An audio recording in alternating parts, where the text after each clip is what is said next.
I cannot emphasize less on the importance of homework, assignments, quizzes, that are essential parts and integral part of any course these days, particularly in mathematics and more specifically in fluid dynamics, because without actually going through the assignments, without actually seeing the physics, the mathematics that is involved, and the visual component of that, how the flow, each flow field looks like, how the fluid behaves in different circumstances, whether it is viscous or non-viscous or inviscid and so on, then we need to understand that.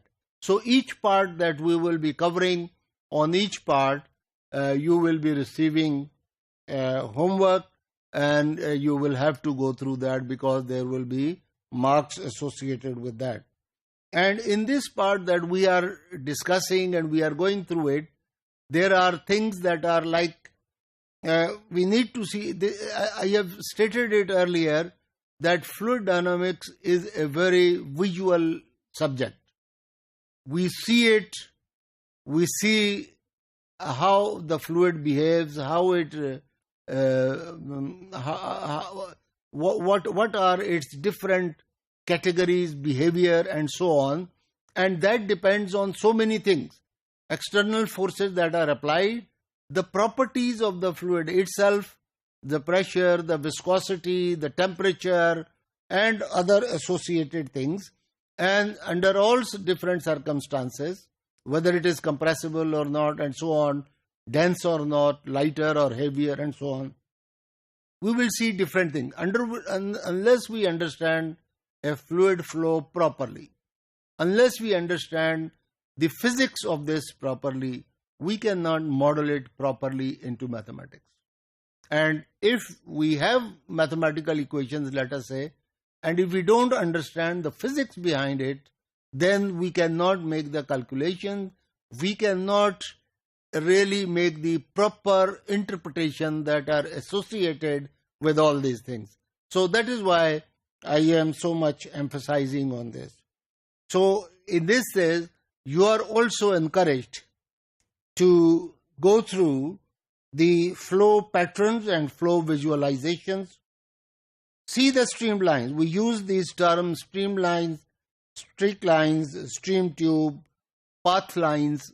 When the fluid is flowing, how each component is moving or each particle is moving, streak line, and what are the methodologies.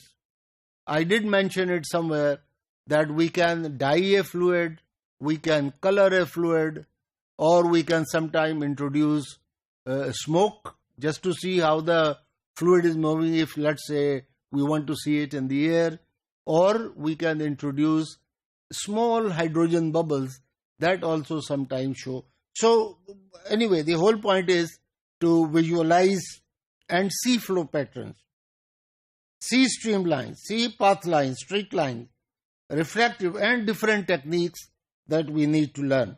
Similarly, we need to go through the exercises, the mathematics, the physics, and all these things, all these subjects are involved in this fluid dynamics, and that's makes it that much more interesting, and at the same time, at higher level, that much more challenging.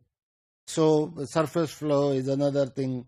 Different visualization techniques, as I said, plotting if you have certain data, you have calculated certain points about X, Y, Z, or the time variations and so on.